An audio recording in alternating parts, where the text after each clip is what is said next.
GeM செய்திகளை வழங்குவோர் இதய மேட்ரிமோனியல். சிங்கிளா வாங்க, கப்பலா போங்க. Jayalakshmi Nagar, dream plots for sale. DTC பீரரா அப்ரூவ் பிளாட்ஸ் விற்பனை.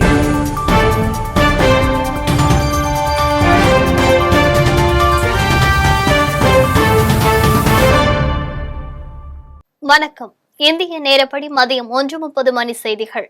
முதலில் ஜெம் தலைப்பு செய்திகளை காணலாம். நாடு முழுவதும் இன்று ஹோலி பண்டிகை கொண்டாட்டம் கோலாகலம். நாட்டு மக்களுக்கு வாழ்த்து தெரிவித்தார் ஜனாதிபதி திரௌபதி முர்மு. 10ஆம் வகுப்பு பொதுத் தேர்வு எழுதவுள்ள எனதருமை மாணவ செல்வங்களே, ஆல் தி பெஸ்ட். முதலமைச்சர் மு.க. ஸ்டாலின் வாழ்த்து. நாங்குநேரியில் முதலமைச்சர் மு.க. ஸ்டாலின் பிரச்சாரம். நெல்லையில் இன்று ட்ரோன்கள் பறக்க தடை. பாஜக அரசால் காங்கிரஸ் கட்சியின் நிதி 285 கோடி திருடப்பட்டுள்ளது. தமிழ்நாடு காங்கிரஸ் கமிட்டி தலைவர் செல்வ பெருந்தகை குற்றச்சாட்டு. சூடு பிடித்தது தேர்தல் களம். முக்கிய கட்சிகளின் வேட்பாளர்கள் வேட்புமனு தாக்கல். நாளை நடைபெறுகிறது 10ஆம் வகுப்பு பொதுத் தேர்வு. தமிழகம் முழுவதும் 9.38 லட்சம் மாணவ மாணவிகள் தேர்வு எழுதுகின்றனர். மத்திய பிரதேசம் மகா காளேஸ்வரர் கோவிலில் தீ விபத்து. தீ விபத்தில் சிக்கி 13 பேர் காயம். IPL கிரிக்கெட் தொடர். பெங்களூர் பஞ்சாப் அணிகள் இன்று மோதல். இனி விரிவான செய்திகளை காணலாம். ஹோலி பண்டிகையை முன்னிட்டு நாட்டு மக்களுக்கு ஜனாதிபதி திரௌபதி முர்மு வாழ்த்து தெரிவித்துள்ளார். ஹோலி பண்டிகை இன்று நாடு முழுவதும் சிறப்பாக கொண்டாடப்பட்டு வருகிறது. ஹோலி பண்டிகையை முன்னிட்டு நாட்டு மக்களுக்கு ஜனாதிபதி திரௌபதி முர்மு வாழ்த்து தெரிவித்துள்ளார். இது குறித்து அவர் வெளியிட்ட செய்தி குறிப்பில், நாட்டு மக்களுக்கு ஹோலி திருநாள் வாழ்த்துக்கள் என்றும், இந்த நல்லிணக்க திருவிழா இந்தியாவின் விலை மதிப்பற்ற கலாச்சார பாரம்பரியத்தின் அடையாளமாகும் என்றும், இந்த வண்ண திருவிழா நாட்டு மக்களிடையே அன்பு மற்றும் சகோதரத்துவ உணர்வை மேலும் வலுப்படுத்தி அனைவரின் வாழ்விலும் மகிழ்ச்சியை வளத்தையும் கொண்டு வர வேண்டும் என வாழ்த்து தெரிவித்துள்ளார். 10ஆம் வகுப்பு பொதுத் தேர்வு எழுதவுள்ள மாணவர்களுக்கு முதலமைச்சர் மு.க. ஸ்டாலின் வாழ்த்து தெரிவித்துள்ளார். இது தொடர்பாக முதலமைச்சர் தனது எக்ஸ் தள பக்கத்தில் வெளியிட்டுள்ள வாழ்த்து செய்தியில், 10ஆம் வகுப்பு பொதுத் தேர்வு எழுதவுள்ள மாணவ செல்வங்களுக்கு ஆல் தி பெஸ்ட் என்றும், நீங்கள் பதற்றமின்றி தேர்வை எதிர்கொள்ளத்தான் வினாத்தாளை படித்து பார்க்க முதலில் 10 நிமிடங்கள் வழங்கப்படுகிறது என்றும், அதை முழுமையாக பயன்படுத்திக் கொள்ளுங்கள் என்றும், நம்பிக்கையோடு தேர்வு எழுதி வெற்றி பெறுங்கள் என்றார். பெற்றோர்களும் உங்கள் பிள்ளைகள் உரிய நேரத்தில் தேர்வு மையத்திற்கு சென்று விடுவதை உறுதி செய்யுங்கள் என பதிவிட்டுள்ளார். முதலமைச்சர் மு.க. ஸ்டாலின் வருகையை ஒட்டி நெல்லை மாநகர் பகுதிகளில் இன்று ட்ரோன்கள் பறக்க தடை விதிக்கப்பட்டுள்ளது. நாடாளுமன்ற தேர்தலில் போட்டியிடும் திமுக மற்றும் கூட்டணி கட்சி வேட்பாளர்களை ஆதரித்து முதலமைச்சர் மு.க. ஸ்டாலின் கடந்த 22ஆம் தேதி பிரச்சாரத்தை தொடங்கினார். முதலமைச்சர் மு.க. ஸ்டாலின் நெல்லையில் இன்று பிரச்சாரம் மேற்கொள்வதையொட்டி நெல்லை மாநகர காவல் ஆணையர் மூர்த்தி ட்ரோன்களை பறக்க தடை விதித்து உத்தரவு பிறப்பித்துள்ளார். பாஜக அரசால் காங்கிரஸ் கட்சியின் நிதி ஏறக்குறைய 285 கோடி திருடப்பட்டுள்ளது என்றும் தமிழ்நாடு காங்கிரஸ் கமிட்டி தலைவர் செல்வ பெருந்தகை குற்றம் சாட்டியுள்ளார். சென்னை ராயப்பேட்டையில் உள்ள சத்தியமூர்த்தி பவனில் தமிழ்நாடு காங்கிரஸ் கமிட்டி தலைவர் செல்வ பெருந்தகை செய்தியாளர்களை சந்தித்தார். அப்போது பேசிய அவர் இவ்வாறு தெரிவித்தார். வேட்புமனு தாக்கல் செய்ய அகில இந்திய காங்கிரஸ் கமிட்டியால் அங்கீகரிக்கப்பட்ட எங்களுடைய வேட்பாளர்களுக்கு ஏ படிவம், பி படிவம் வழங்கப்பட்டிருக்கிறது. இன்று முதல் வேட்புமனு தாக்கல் செய்ய இருக்கிறார்கள். இன்னும் 2 வேட்பாளர்கள் இன்று அறிவிக்க போகிறோம். விளவங்கோடு இடைத்தேர்தல் வேட்பாளரும் இன்று மாலைக்குள் அறிவிக்க இருக்கிறோம். இன்று பத்திரிகையாளருடைய முக்கிய சந்திப்பு. பாஜக அரசால் எங்களுடைய நிதி ஏறக்குறைய 285 கோடி திருடப்பட்டிருக்கிறது. மோடி அவர்கள் காங்கிரஸ் பேரியக்கத்தையும் ஜனநாயகத்திற்காக குரல் கொடுக்கின்ற கட்சிகளையும் தொடர்ந்து ஒடுக்கி வருகிறார் என்பதற்கு பல முன்னுதாரணங்கள் இருக்கின்றன. 2017-18 நிதியாண்டில் நாங்கள் தாமதமாக தாக்கல் செய்தோம் என்பதற்காகவும், இன்னொரு வழக்கு தாக்கல் செய்யவில்லை என்பதற்காகவும் 11 கணக்குகள் மோடி அரசால் முடக்கப்பட்டிருக்கிறது. பாஜக எங்களது கட்சியிலிருந்து 115 கோடியே 32 லட்சம் ரூபாயை எடுத்திருக்கிறது. இதை வன்மையாக நாங்கள் கண்டிக்கிறோம். தமிழகத்தில் 10ஆம் வகுப்பு பொதுத் தேர்வு நாளை தொடங்குகிறது. தமிழகத்தில் 10ஆம் வகுப்பு பொதுத் தேர்வு நாளை தொடங்கி ஏப்ரல் 8ஆம் தேதி வரை நடைபெறுகிறது. முதல் நாளில் தமிழ் உள்ளிட்ட மொழி பாடங்களுக்கான தேர்வு நடைபெறுகிறது. இந்த தேர்வை 12,616 பள்ளிகளில் இருந்து 9.10 லட்சம் மாணவ மாணவிகள், 28,827 தனி தேர்வர்கள், 235 சிறை கைதிகள் உட்பட மொத்தம் 9.38 லட்சம் பேர் எழுதுகின்றனர். இதனையொட்டி மாநிலம் முழுவதும் 4,107 தேர்வு மையங்கள் அமைக்கப்பட்டுள்ளன. பொது தேர்வுக்கான அறை கண்காணிப்பாளர் பணியில் 48,700 ஆசிரியர்கள் ஈடுபடுத்தப்படுகின்றனர். மத்திய பிரதேசத்தில் மகா காளேஸ்வரர் கோவிலில் ஏற்பட்ட தீ விபத்தில் 13 பேர் காயமடைந்தனர். மத்திய பிரதேசத்தின் உஜ் நகரில் மகா காளேஸ்வரர் கோவில் உள்ளது. இந்த கோவிலில் இன்று காலை கருவறையில் உள்ள சுவாமிக்கு பூஜைகள் நடைபெற்றன. இதில் பக்தர்கள் பலர் சுவாமி தரிசனத்திற்காக காத்திருந்தனர். அப்போது பஸ்ம ஆரத்தி நடந்து கொண்டிருந்த போது திடீரென தீ விபத்து ஏற்பட்டது. இதில் கோவில் பூசாரி மற்றும் பணியாளர்கள் என 13 பேர் வரை காயமடைந்தனர். இதனையடுத்து காயமடைந்தவர்களை மீட்டு சிகிச்சைக்காக மருத்துவமனைக்கு அனுப்பி வைத்து போலீசார் விசாரணை மேற்கொண்டு வருகின்றனர். மதுரையில் அமைச்சர் உதயநிதி ஸ்டாலின் தேர்தல் பிரச்சாரம் மேற்கொண்டார். மதுரை மாவட்டம் புதூர் பேருந்து நிலையம் பகுதியில் அமைச்சர் உதயநிதி ஸ்டாலின் தேர்தல் பிரச்சாரம் மேற்கொண்டார். அப்போது பேசிய அவர், இந்தியா கூட்டணி ஆட்சி அமைந்த பிறகு தேர்தல் அறிக்கையில் அறிவித்துள்ள அனைத்து திட்டங்களும் நிறைவேற்றப்படும் என கூறினார். மேலும் மகளிர் உரிமை தொகை வழங்குவதில் உள்ள குளறுபடிகள் களையப்படும் மற்றும் தகுதி உள்ள அனைத்து மகளிர்களும் அத்திட்டத்தில் சேர்க்கப்படுவார்கள் என்று கூறினார். கல்லு பத்திரமா என்கிட்டதான் இருக்கு. நீங்க எய்ம்ஸ் மருத்துவமனையை கட்டி முடிக்கிற வரைக்கும் இந்த கல்லை நான் திருப்பி தர மாட்டேன்.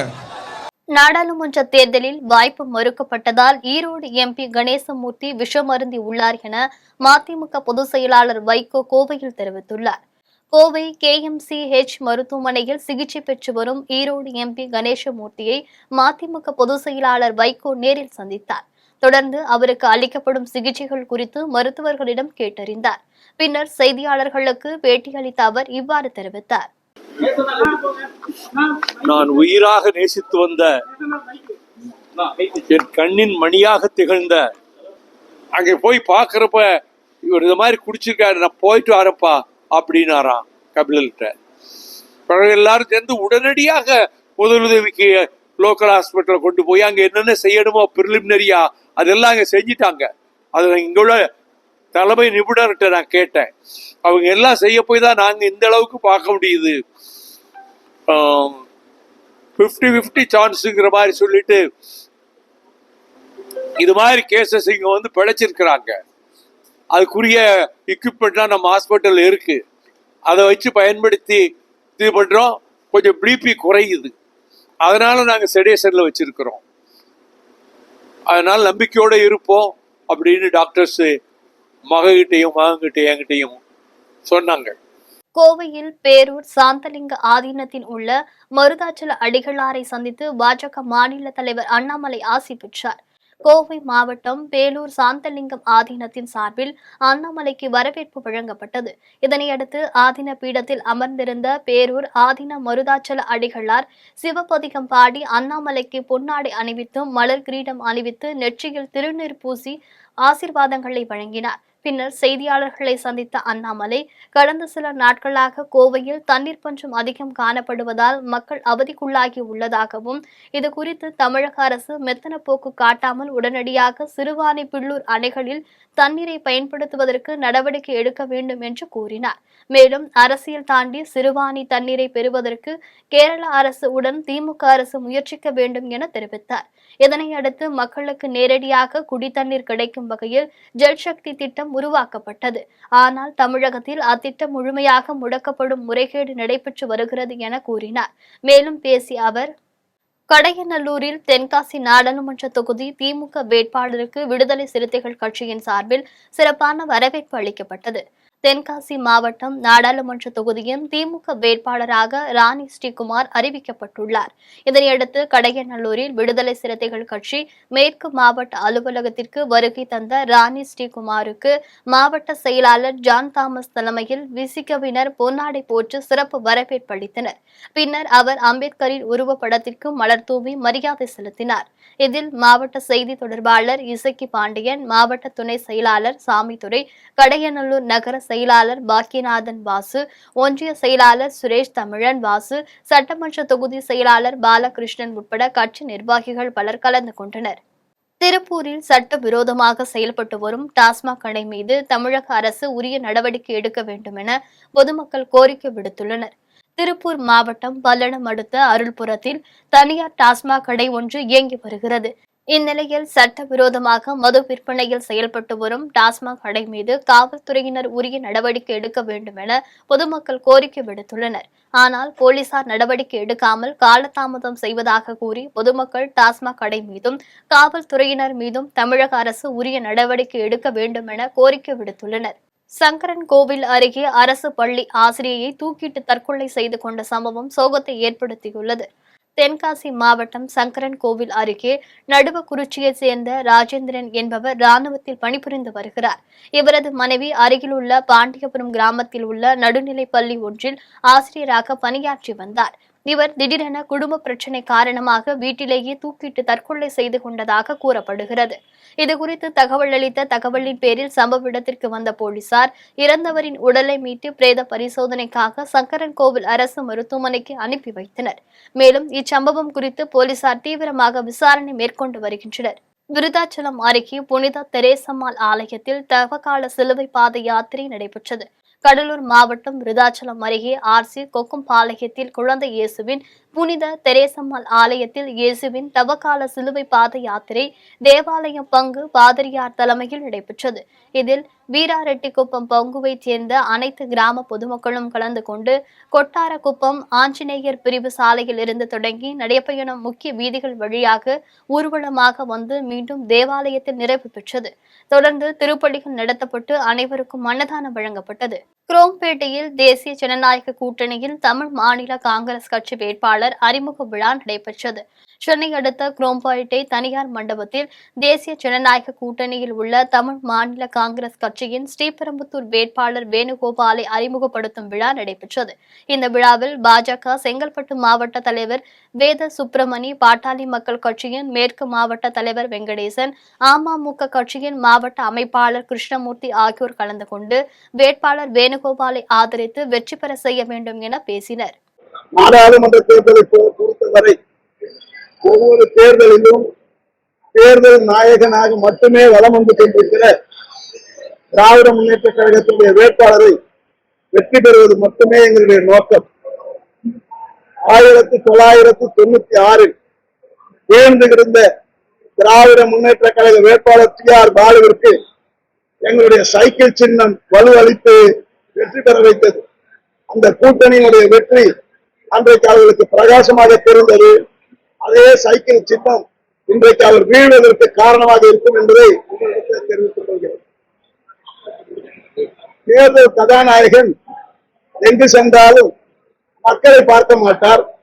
ஏனென்றால் சொந்த கட்சிக்காரர்களே பார்க்காதவர் தான் இந்த பாராளுமன்ற தொகுதியினுடைய பாராளுமன்ற வேட்பாளர்.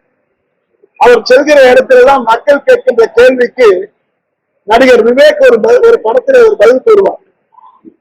உங்களையே நம்பி வந்திருக்கிற இந்த மக்களுக்கு என்ன செய்ய போகிறீர்கள் என்று கேட்கும்போது, என் கூடவே இருக்கிற உங்களுக்கு என்ன செய்தேனோ அதையேதான் இந்த மக்களுக்கும் செய்வேன் என்று கூறுவார். அதனுடைய அர்த்தம் உங்களுக்கு புரியும். திண்டுக்கல்லில் வாலிபர் ஒருவரை மர்ம நபர்கள் வெட்டி கொலை செய்யப்பட்ட சம்பவம் குறித்து காவல்துறையினர் விசாரணை நடத்தி வருகின்றனர். திண்டுக்கல் மாவட்டம் சபேரியார் பாளையம் அருகே CKCM காலனி பகுதியைச் சேர்ந்த வீர கௌதம் என்பவர் மீது கஞ்சா கொலை உள்ளிட்ட பல்வேறு வழக்குகள் நிலுவையில் உள்ளது.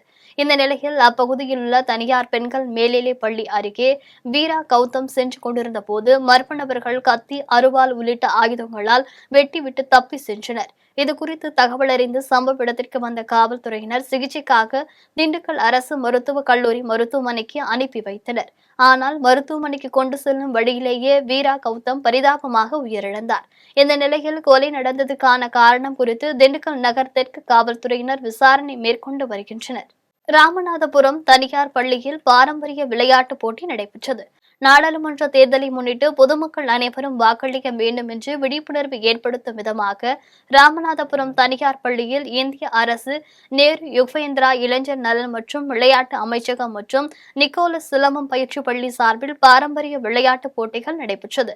இதில் சிலம்பம், கம்பம், கபடி போன்ற விளையாட்டுப் போட்டியில் சுமார் 150க்கும் மேற்பட்ட பள்ளி மாணவர்கள் கலந்து கொண்டனர்.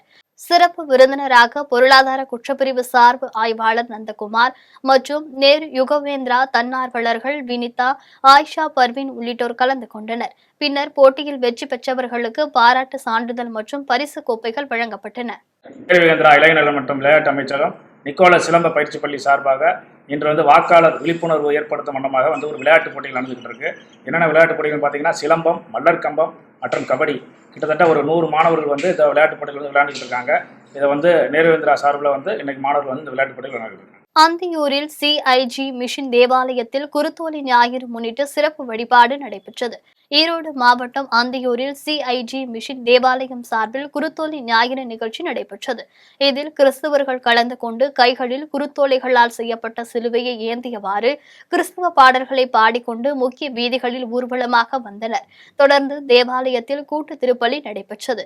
இதில் அந்தியூர் சுற்றுவட்டார பகுதியைச் சேர்ந்த ஏராளமான கிறிஸ்தவர்கள் கலந்து கொண்டனர். குடியாத்தம் நண்பர்கள் குழு சார்பில் பள்ளி வாசல்களுக்கு பிரியாணி வழங்கும் நிகழ்ச்சி நடைபெற்றது.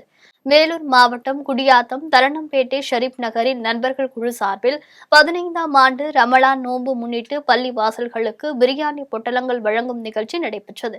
இதில் நகரில் உள்ள 30க்கும் மேற்பட்ட பள்ளி வாசல்களுக்கு சுமார் 1000 பேருக்கு பிரியாணி பொட்டலங்களை அனுப்பும் நிகழ்ச்சியும் நடைபெற்றது. இதில் குழுவின் தலைவர் அப்ரோஷ் பாஷா கலந்து கொண்டு பள்ளி வாசல்களுக்கு பிரியாணி பொட்டலங்களை அனுப்பி வைத்தார். இதில் பாஷா, சித்திக், ஜாகிர் உள்ளிட்ட பலர் கலந்து கொண்டனர். பொள்ளாச்சியில் பாஜக சார்பில் செய்ய வீரர்கள் கூட்டம் நடைபெற்றது. நாடாளுமன்ற தேர்தலை முன்னிட்டு பாஜக சார்பில் பொள்ளாச்சி வேட்பாளர் அறிமுக கூட்டம் மற்றும் செயல் வீரர்கள் கூட்டம் கோவை தெற்கு மாவட்ட ஆனைமலை ஒன்றியத்திற்கு உட்பட்ட வளந்தாய் மரம் பகுதியில் நடைபெற்றது. கோவை தெற்கு ஒன்றிய மண்டல தலைவர் வெள்ளிங்கிரி தலைமையில் பாரதிய ஜனதா கட்சியின் நிர்வாகிகள் பொள்ளாச்சி தொகுதி வேட்பாளர் வசந்த் ராஜனுக்கு சால்வை அணிவித்து வாழ்த்து தெரிவித்தனர். இதில் பாரதிய ஜனதா கட்சியின் மாவட்ட நிர்வாகிகள் உட்பட பலர் கலந்து கொண்டனர். வாணியம்பாடியில் தனியார் பள்ளியின் ஆண்டு விழா நடைபெற்றது. திருப்பத்தூர் மாவட்டம் வாணியம்பாடியில் தனியார் பள்ளியின் 5வது ஆண்டு விழா மற்றும் மழலைகளுக்கு பட்டமளிப்பு விழா தனியார் திருமண மண்டபத்தில் நடைபெற்றது. இந்த விழாவிற்கு பள்ளி தாளாளர் நித்யா விஜயகுமார் தலைமை வகித்தார். இந்த நிகழ்ச்சியில் வழக்கறிஞர் செந்தில் வேலவன் கலந்து கொண்டு குத்து விளக்கேற்றி துவக்கி வைத்தார். தொடர்ந்து குழந்தைகளின் கலை நிகழ்ச்சிகள், யோகா, திருக்குறள் வாசிப்பு உள்ளிட்டவை நடைபெற்றது. இதில் துணை முதல்வர் லதா, பள்ளியின் ஆசிரியர்கள், பெற்றோர்கள், மாணவர்கள் பலர் கலந்து கொண்டனர். தமிழகத்தில் பல்வேறு இடங்களில் நடைபெற்ற ஆன்மீக நிகழ்வுகளை தற்போது தொகுப்பாக பார்க்கலாம். ராணிப்பேட்டை மாவட்டத்தில் உள்ள அற்புத குழந்தை இயேசு ஆலயத்தில் குருத்தோலை ஞாயிறு தினத்தை கொண்டாடும் வகையில் ஊர்வல பவனி நடைபெற்றது. ஊர்வலத்தில் கலந்து கொண்டவர்கள் குருத்தோலைகளை கையில் ஏந்தியவாறு இயேசு கிறிஸ்துவின் பாடல்களை பாடி பவனியாக சென்றனர். இதில் புனித ஆரோக்கிய அன்னை ஆலய பங்கு தந்தை லியோ மரியா ஜோசப், அருட்தந்தை மரியா அந்தோனி உள்ளிட்ட பலர் கலந்து கொண்டனர். கள்ளக்குறிச்சி மாவட்டம் ஓலையனூரி கிராமத்தில் உள்ள அப்பர் சுவாமி திருமடத்தில் லிங்க பூஜை சிறப்பு வழிபாடு நடைபெற்றது. இதில் திருக்கைலாய பரம்பரை மெய்கண்ட சன்னிதானம் மற்றும் அம்பலவான தேசிய சுவாமிகள் உள்ளிட்ட 5க்கும் மேற்பட்ட சன்னிதானங்கள் முன்னிலையில் இந்த சிறப்பு லிங்க வழிபாடு பூஜை நடைபெற்றது. இதில் உளுந்தூர்பேட்டை மற்றும் சுற்றியுள்ள கிராமங்களைச் சேர்ந்த ஏராளமான பக்தர்கள் கலந்து கொண்டு வழிபட்டனர். ராணிப்பேட்டை மாவட்டம் வாலாஜாபேட்டையில் அமைந்துள்ள துர்கை அம்மன் மற்றும் கங்கை அம்மன் ஆலயத்தில் புதிதாக கட்டப்பட்டுள்ள குபேர சாய்பாபா சுவாமிக்கு அஷ்டபந்தன மகா கும்பாபிஷேகம் நடைபெற்றது. கும்பாபிஷேகத்தையொட்டி முன்னிட்டு மங்கள இசை, வேத பாராயணம், கோபூஜை, விக்னேஸ்வர பூஜை, கணபதி ஹோமம் உள்ளிட்ட பல்வேறு ஹோமங்கள் நடைபெற்றது. பின்னர் கோவிலின் விமான கோபுர கலசத்திற்கு சிறப்பு பூஜைகள் செய்யப்பட்டு கற்பூர மங்கள தீபாதாரணி காண்பிக்கப்பட்டது. சேலம் மாவட்டம் வாழப்பாடியில் உள்ள புனித 10ஆம் பத்திநாதர் தேவாலயத்தில் குருத்தோலை ஞாயிறு கொண்டாடப்பட்டது. இதில் கலந்து கொண்டவர்கள் கையில் குருத்தோலைகளை ஏந்தியவாறு சென்றனர். இதில் வாழப்பாடி, பேலூர், கேசன்வாடி, புத்திர கவுண்டபாளையம் உள்ளிட்ட பகுதிகளிலிருந்து ஏராளமான கிறிஸ்தவர்கள் கலந்து கொண்டு குருத்தோலை ஞாயிறை கொண்டாடினர். வேலூர் மாவட்ட கோட்டையில் உள்ள ஜலகண்டீஸ்வரர் ஆலயத்தில் பங்குனி உத்திரத்தை எடுத்து சுப்பிரமணியர் மற்றும் வள்ளி தெய்வான திருக்கல்யாணம் நடைபெற்றது. முன்னதாக மேளதாளங்கள் முழங்க சீர்வரிசைகள் கொண்டு வரப்பட்டு பட்டு வஸ்திரங்கள், பூக்கள், பழங்கள், மூலிகைகளை யாகத்திலிட்டு பூர்ணஹீதி நடைபெற்றது. இதனைத் தொடர்ந்து மகா தீபாதாரணை காண்பிக்கப்பட்டது. இதில் 1000க்கும் மேற்பட்ட பக்தர்கள் கலந்து கொண்டு சுவாமி தரிசனம் செய்தனர்.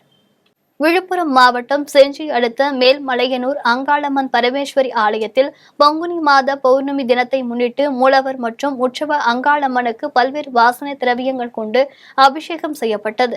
பின்னர் வண்ண மலர்களால் அலங்காரம் செய்யப்பட்டு நெய்வேத்தியம் மற்றும் தீபாதாரணை நடைபெற்றது.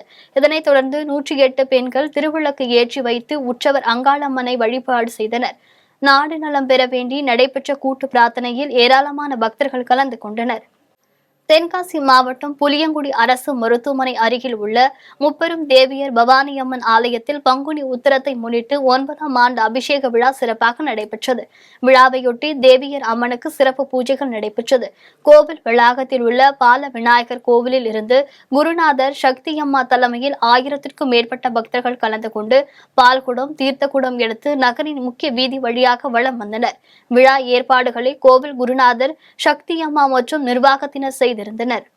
ராணிப்பேட்டை மாவட்டம் பாலாஜாபேட்டையில் உள்ள காசி விஸ்வநாதர் திருக்கோவிலில் வள்ளி தேவசேனா சமேத சுப்பிரமணிய சுவாமிகளுக்கு பங்குனி உத்திர திருக்கல்யாணம் வெகு விமர்சையாக நடைபெற்றது. இதனைத் தொடர்ந்து கோவில் அருகே உள்ள மணி மண்டபத்தில் வள்ளி தேவசேனா சமேத சுப்பிரமணிய உற்சவர் சுவாமிகளுக்கு அலங்காரம் செய்யப்பட்டு சிறப்பு யாகம் வளர்த்து மங்கள வாத்தியங்கள் முழங்க திருக்கல்யாணம் கோலாகலமாக நடைபெற்றது. இதனையடுத்து மங்கள தீபாதாரணை காண்பிக்கப்பட்டது. இதில் ஏராளமான பொதுமக்கள் கலந்து கொண்டனர்.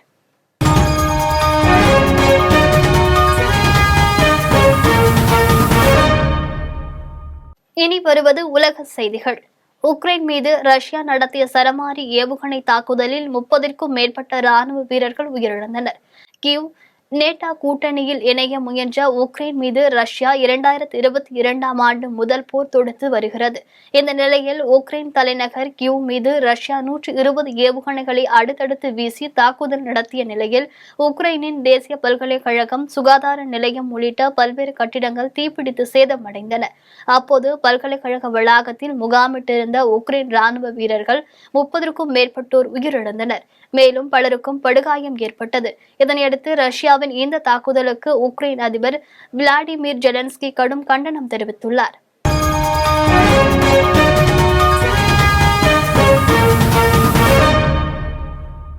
இனி வருவது விளையாட்டு செய்திகள்.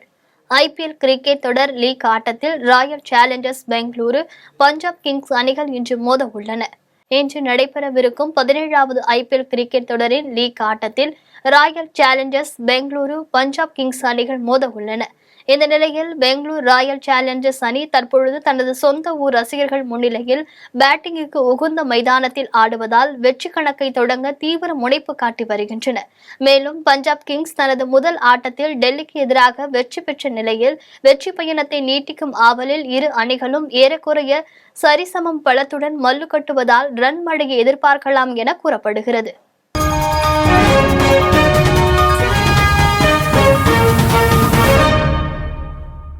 இனி வருவது தங்கம் மற்றும் வெள்ளி விலை நிலவரம்.